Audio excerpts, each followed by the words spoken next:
Oke, standby, kamera ready, sound ready, 3, 2, 1, action.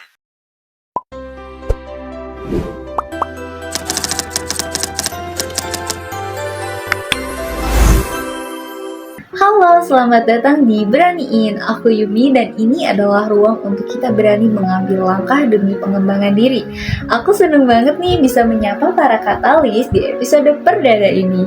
Coba sekarang jujur, seberapa sering kamu merasa panik, kesel, atau marah karena sesuatu yang sebenarnya gak bisa kamu kontrol? Kayak macet jalan raya, deadline mendadak, atau omongan negatif dari orang lain. Kalian sadar gak sih, banyak orang ngabisin energinya untuk marah sama hal-hal yang mustahil diubah kayak tadi. Nah, kalau kalian semua punya masalah yang sama, episode ini cocok untuk kalian tonton karena hari ini kita akan bicara tentang keberanian paling sunyi namun paling kuat. Apa itu? Keberanian untuk tenang. Keberanian ini diajarin sama filosofi kuno namanya Stoicism. Inti dari Stoicism itu sebenarnya sederhana tapi powerful. Bayangin, dalam hidup ini hanya ada 2 kotak yang harus kamu perhatiin. Kotak A yang bisa kita kontrol, isinya sikap kita, usaha kita, kata-kata, dan tindakan yang kita ambil.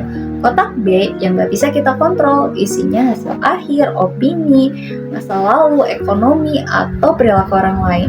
Kita sering bikin diri kita sakit, stres karena coba buka kotak B. Kita frustasi karena gak bisa ngendaliin bos, pacar, temen, atau lingkungan sekitar kita. Padahal Stoicism ngajarin kita fokus energi 100% di kotak A. Kalau kamu udah berusaha maksimal, hasilnya itu di luar kuasa kamu. Lepasin aja, kita jadi tenang karena kita tahu kita udah ngelakuin semua yang kita bisa tanpa buang-buang waktu mikirin hal yang mustahil kita ubah.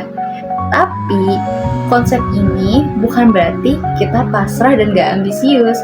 Justru sebaliknya, Stoicism itu filosofi kekuatan mental. Ketika ada masalah, orang stoik gak buang waktu dengan pertanyaan melemahkan kayak kenapa ini terjadi padaku? tapi apa yang bisa aku lakukan dengan kondisi ini? Contohnya, kamu gagal dalam sebuah proyek besar. Kamu gak bisa kontrol kegagalan itu, tapi kamu bisa kontrol sikap kamu setelah ngerasain kegagalan. Milih untuk belajar lagi, cari feedback, atau bikin rencana baru. Karena keberanian sejati adalah kamu yang bisa melihat badai datang, tapi kamu memilih untuk memegang teguh kemudi sikap kamu, bukan panik. Gak mengkhawatirin ombak.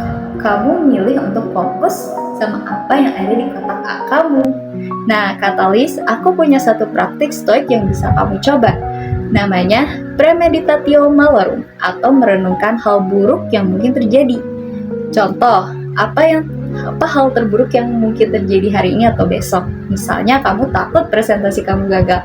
Sekarang persiapkan mental kamu. Kalau gagal, kamu mau respon gimana? Panik, nyalahin diri, atau mau profesional, ngambil pelajaran, dan nyusun rencana B.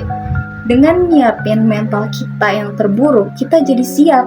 Ketika hal buruk itu benar-benar terjadi, dampaknya gak sebesar yang kita bayangkan, teman-teman. Ini adalah keberanian untuk menghadapi kenyataan, bukan lari darinya. Jadi, reminder untuk para katalis hari ini adalah keberanian itu bukan cuma soal teriak atau melawan. Keberanian juga soal memilih tenang ketika semua orang panik. Fokus sama usaha kamu, bukan hasilnya, karena disitulah letak kontrol dan disitulah letak kedamaian kamu. Terima kasih sudah mendengarkan episode perdana Beraniin. Sampai jumpa di episode berikutnya, di mana kita bakal ngebahas keberanian-keberanian lainnya untuk mendorong self-improvement kamu. Jangan lupa like, comment, share, dan follow. See you, Katalis!